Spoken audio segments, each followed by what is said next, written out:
What's going on, guys? Right here we got this 2026 Chevy Equinox, and I'm going to be showing you how to use the Lane Keep Assist and the automatic emergency braking. And this should be the same in all Chevy Silverados, Chevy Equinoxes, and Chevy Traverses. All right, so once you've got the vehicle started and got your dashboard on the main screen, you just want to hit the settings right here.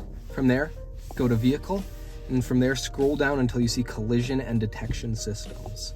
Now in this section, you can look at all of your automatic emergency braking and all of your lane departure warnings and stuff. So you can see side bike list alert, that will let you know when there's someone on the side of your vehicle. Lane change alert, that will let you know if you're good to change lane or if there's someone on the side of your vehicle.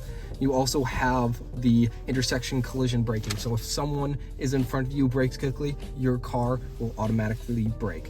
And you can change these things if you want it to just be alert, if you want it to be alert and brake as well.